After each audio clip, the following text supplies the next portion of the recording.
Today I'm in the Heathcote region, one of Central Victoria's best kept secrets, visiting the family-run Munari Wines. I'm Lee and welcome to the Cellar Door, Australia.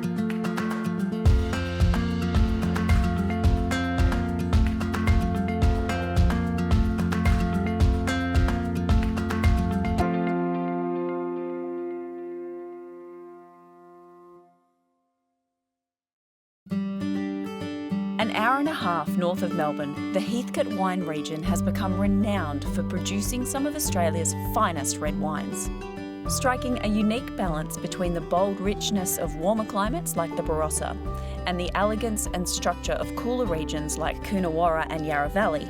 Heathcote has the best of both worlds. Munari Wines is a boutique, family-owned winery nestled in the foothills of Mount Ida. I'm meeting with Adrian, who acquired the property with his wife in 1992 to find out how it all started. Adrian, thank you so much for having us here at Munari Wines. My pleasure, thank you for coming. Tell us, how did you end up here? We came here, my wife and I, Deborah, came here in 1992. Former school teachers, decided we needed a bit of a change. So we'd been looking for a property for several years. It was suitable. And after about 3 years of looking, we finally came across this place. Was the winery as it is when you arrived? No, there was about 5 acres of vineyard on the southern side. Graham Lewis was the previous owner, and he did a great job, but unfortunately got sick. Yeah. And he wasn't able to continue, and we just happened to come up one day and saw the property, and that was it. Gorgeous. So, and we were very friendly with Graham for many years, and he only died this year. Oh. So a very sad occasion. And the property itself, what was it before it was a winery? It was one of the original sheep stations, basically. It was roughly around 3,000 to 4,000 acres. So they would have just doing probably basic cropping, mainly sheep farming. So it's pretty hungry ground in some areas, so more just suited to basic cropping and sheep farming. So originally we had Traminer, Riesling, Shiraz, Cabernet, a little bit of Malbec and Chardonnay. Yeah. So it was what we call a bit of a fruit salad. Great. And we also had Merlot too. So we gradually kept the Shiraz, the Merlot, the Malbec, and grafted on the Traminer Riesling, and also on the Chardonnay. And then when we replanted over here to Cabernet and Merlot. But over the years, Merlot became a little bit less popular. Right. And also we were quite dry then, and Merlot I feel needs a lot more water. So consequently, we grafted Sangiovese over the top of that, and also on the southern side on that Merlot and the little bit of Malbec we had. So we basically ended up with 3 different clones of Sangiovese. Was that transformation because of the climate, or what is your climate here? Well, we're sort of more Mediterranean climate. Yep. We've been experiencing the last probably 8 or so years. We've been experiencing more warmer days, cooler nights, which is fantastic for making wine. Because you maintain that nice balance between acid and sugar. You don't have those big extreme rises and drops. When we decided with India, my daughter, coming on board, we started to just redefine who we were and what we were trying to do. And because of our Italian background, we thought it was a better way to go towards some of the Italian varietals, hence the Sangiovese. And that's where my mother came from, Tuscany. And then, of course, my father was from Veneto region, and that's why we launched into the Garganiga, because that's also a northern white. So we try to sort of reacquaint ourselves with our roots, if you like, change our direction, and also, given that India will be taking over, not too soon, I hope, it was time. We're having a new direction, hence the Sangiovese. It's all leading to just getting out of the norm, finding our maintaining our heritage, Italian heritage, and just moving forwards. Well, since we are standing here in your vineyards, Adrian, tell us what we've got here. Oh, we're drinking Late's Past, a 2019 Shiraz. This is our flagship wine. It has been ever since we've started. It's generally picked from our best blocks, so we're looking for a wine that's carrying a lot of dark fruit, particularly blackberry. And so it's generally nice and full and more complex. We give it the best out we can, and it's been a very, very successful wine for us. Actually, Late's Pass is about 2 k's up the road, and the story goes that the bush rangers would hang around on this side of the path and hold up all the coasters, and gentlemen empty your pockets, and ladies pass. Oh, very good. And that's supposedly how the name came about. All right, Cheers. Thank you. With the palate warmed up, I'm heading inside the newly renovated Cellar Door for a proper tasting. What was once the stables for the property, the Cellar Door retains all the old world charm and character of the original homestead.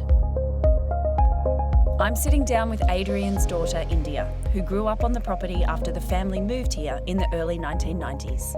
It was never assumed that I would follow their footsteps, and it wasn't until I got this great wine job with a big wine company in 2015 that I realised how naturally it came to me and how much it was ingrained in me, and the passion was there. Oh, that's lovely.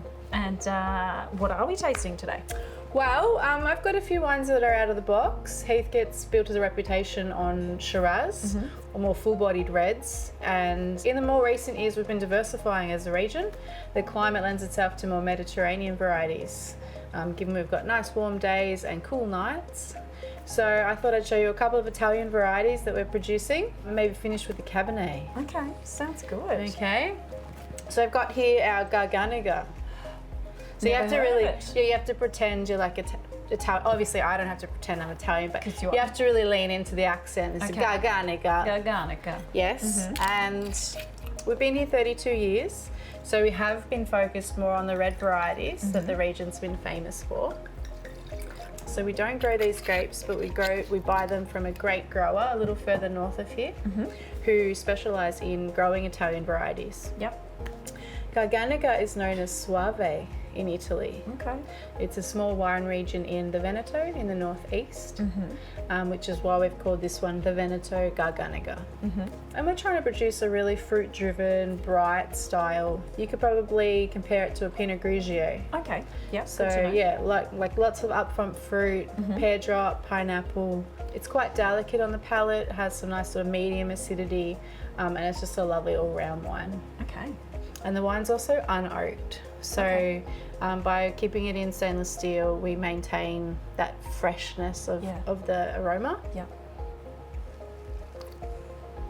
I really get that pineapple on the palate. It's like sweet, fresh fruit, but there's also like a sort of a tart, bright finish as well. That's lovely. Lovely and crisp. Munari is refreshingly unpretentious, a philosophy carried through both their wines and their Cellar Door, which is welcoming, relaxed and full of craftsmanship. I think there's a real feature on the artwork that is put up, apart from the apple. That is a current affair at the moment, which is an abstract piece he's been working on. So yeah, plenty of artwork with a focus on watercolour and landscape pictures. And you said this was originally the stables? Yeah, this was the stables for the property. We've got one of the original vines that we've had to pull out. We've got that on the wall there, which is a real feature of the room as well. A little living or lounge area for people to really relax after lunch. And as you move through the building, you actually go through our personal cellar as well, our wine archive, which people love to have a look at, cobwebs and all. We are off to a great start, but there is a lot more to see here. We'll be back after the break.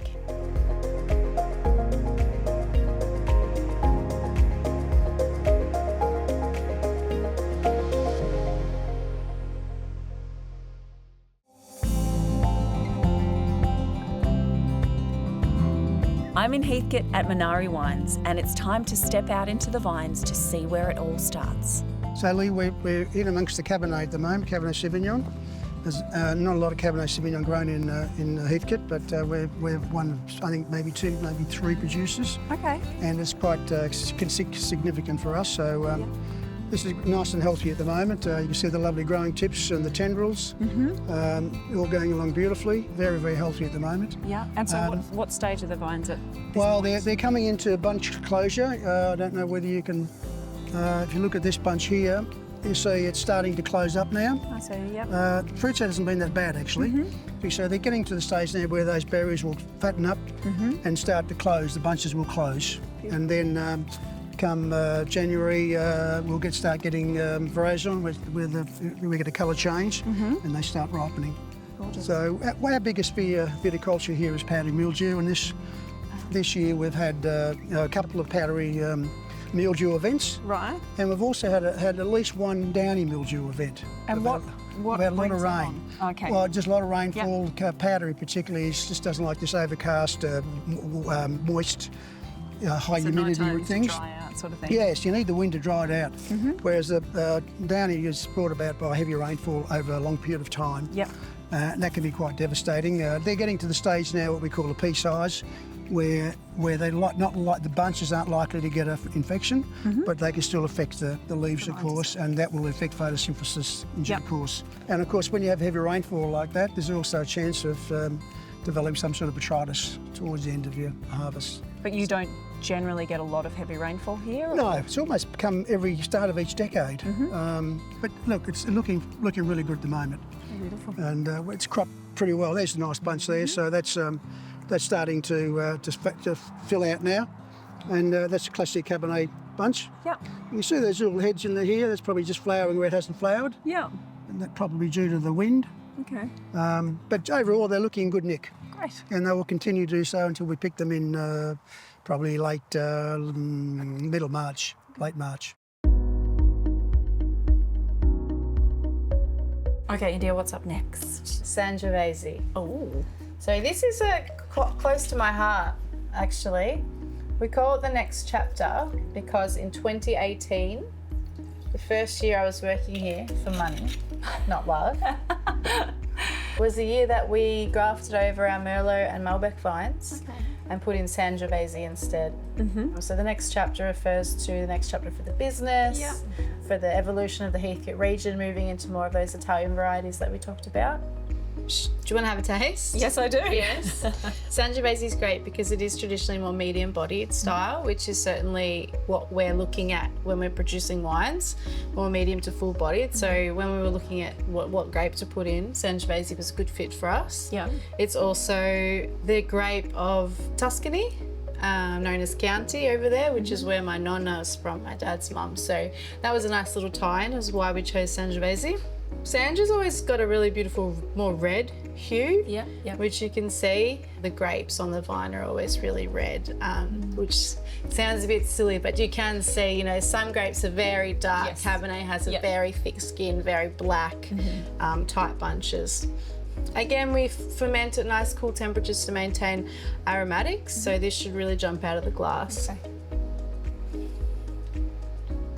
Sange is also famous for having sort of that sour cherry red fruit character. It's delicious. It's definitely more savoury, slightly. Bit of savoury, and that comes from oak as well. Some nice textured tannin on the finish. You know, people are really switched on in the region. We're realising that, okay, no, it's not all about Shiraz anymore. In fact, Shiraz is not selling as well as it used to. So we've got producers throughout the region that are able, like us, to graft over or to plant new vineyards to really focus on these, what we call alternate or emerging varietals. Yeah, delicious. The Heathcote Wine Show agreed, with Munari taking home the Chairs Award. What makes your Sangiovese unique to Munari? It's a good question, and something we're actually still exploring ourselves. This is only the second vintage that we've produced. The first vintage, you know, the grapes were still developing. It was a lot lighter, and 2022 was a warmer year, so this is showing a little bit more body than perhaps a typical Sangiovese. And what we are finding is that the third vintage, which we just bottled, is in that perfect sweet spot between that dubiness, roundness and body. So somewhere in between. So we're going to be somewhere in between, but because we've got slower ripening, cooler nights, you can really get nice rounded supple tannin through this wine as well. More Cellar Door after the break.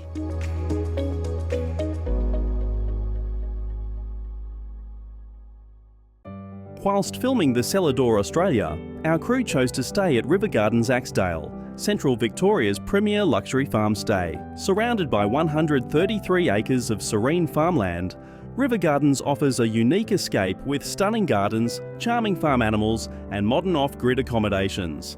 Explore nearby wineries like Epilogue and Bendigo's vibrant attractions, or simply relax with a glass of local Heathcote wine as the sun sets over the river. This is a gateway you'll never forget. Book your escape today at rivergardensaxdale.com.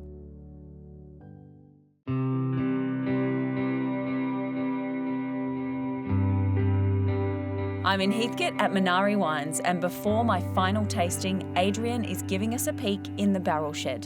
This has been our barrel room, but the original building is the shearing shed. So this would have handled probably, I think, 4 or 5 big stations across the area, many years, probably back in the 50s, I think. Yeah, right. So yes, we've been very lucky. So it's a great structure. And what do we have here today?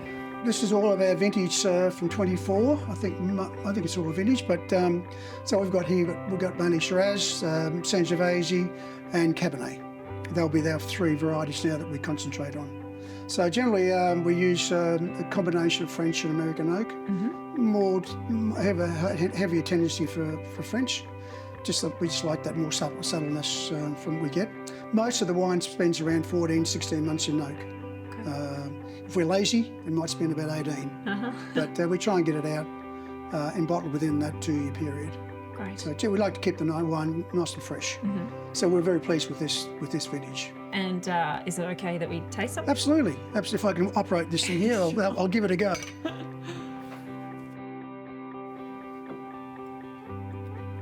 I told you, I'll be in trouble. There we go. I did it.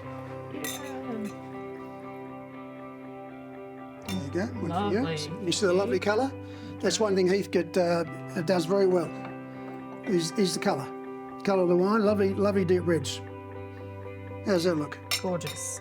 So, cheers. So we're drinking some Shiraz off our top block and middle block out here. Okay. So there's some of our oldest vines, going back to 87 to 93. Oh, wow. That's pretty good. That's Lovely balance. Nice dark fruits, which is classic Munari wines. yeah, gorgeous. So to me, Adrian, this is very drinkable right now. Oh, that's good. But what are you looking for to move that into bottle? Well, I think the good thing about the wine is that you want a wine that represents your vineyard, your style, and it has both of those traits right now. Really, a main thing for our red wines, particularly, is the fact that we're looking for wines that are more elegant, because I think that's our style. It's softer tannins, finer tannins, supple tannins, wines that are shown beautifully pure fruit, and have very well structured and have great balance. A wine's got to have a good start, a good middle, and a good finish. And that's what we try and focus on. That already has a great structure, and a lovely tannin base, nice and supple, very, very approachable. So this could be bottled within 6 months. So we'll see. Great. It's looking really good. Cheers. Cheers. I've heard there's one last person I should chat to, the resident go-to man, Chris, who also happens to be India's husband. So Chris, you're the go-to guy here at Munari, I hear. I'd like to say that I kind of lurk in the backgrounds a little bit, just help out where I can with what I can when I can. And if Adrian or India has a vision or something they try to do, I try and kind of make it happen for them if I can do it. So. Because by trade you are? So I'm an engine reconditioner. I run my own business. I build high performance race engines and run an automotive shop in Bendigo. So while I'm not doing that, I'm here working at the vineyard. So We have been here on a different episode of the Cellar Door a few years back. Tell us what's new about the vineyard. So recently, in the last year or so, we've put this silo in, which about a year and a half ago, me and Adrian were sitting outside underneath the brolly over there, and we're coming up with ideas to try and improve the outdoor area and kind of keep it the homestead feel. So Adrian came up with this idea of how about we get a grain silo and turn it into an outside bar. So yeah. Here it is. Here it is. And so you've done all the work to convert it into what it is today? Yeah, into a bar, yeah. We put the little veranda on and Nice. the railway iron posts, and we put the railway iron in for the outside lighting and everything, yeah. It's a beautiful courtyard, like it's definitely a centrepiece here at Munari. Oh, thank you. Adrian's the brains behind all the ideas that go on here, but I try and just make them happen for him, so. Awesome. Now Chris, on the way into the property, I noticed a gorgeous Bedford sitting down there. It's taken a little bit of time. We're in a slow process to do it up, and then we're going to use it as to cart our fruit around from places or bottling or get bottles and stuff from town. So that's the plan with that. That's the plan with that. Oh, fabulous. Okay, India, moving on to the India Red Cabernet Sauvignon. And I picked this for a reason to show you, not just because it's named after me. I picked this because Heathcote has built its brand or its reputation on Shiraz. We've talked about the fact that we're moving into more Mediterranean varieties. But Cabernet is one of those grapes that's always grown really well in Heathcote, and I think it's been quite underrated. Cabernet as a grape is a late ripener, and it has a very thick skin, so it naturally produces a lot of tannin and some beautiful deep colour as well. But because we have warm days, cool nights, that Mediterranean climate we've talked about, you get really slow ripening. So you don't just ripen the sugars, but you can ripen the skins and the seeds and the stems, which is where you get your tannin from. So the profile of this Cabernet is just a lot more plush, supple and elegant, which hopefully over the course of the day you've That's what you're all about. That's right. You start to realise that's really what we're trying to achieve. A little something I found interesting, your labels come from, they've had a bit of a journey over obviously the time you've had the winery, but there's a stamp series out of Italy. It's where your labels come from, is that right? Yeah, that's right. So we've always had this sort of serrated edge, this postal stamp look.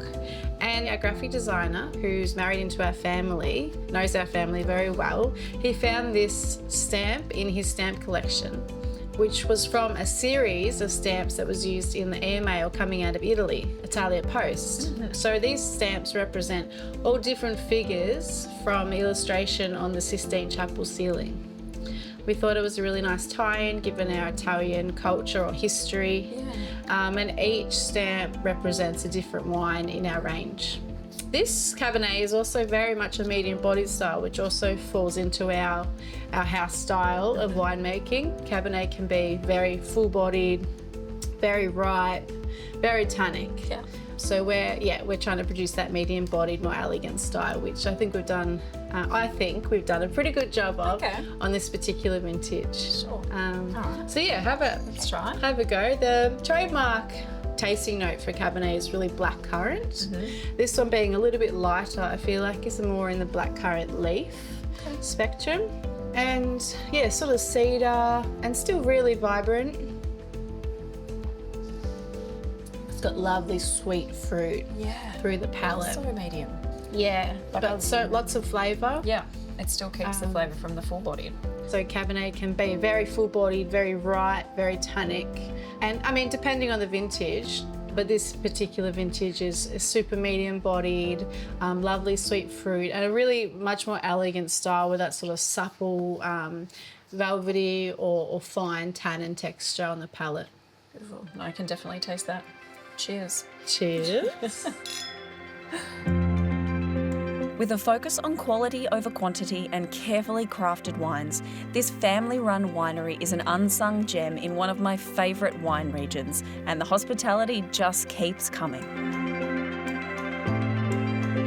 Thank you so much for having me here and the guys here today. It's lovely to meet you all, and it's so nice to know more about this area. Cheers.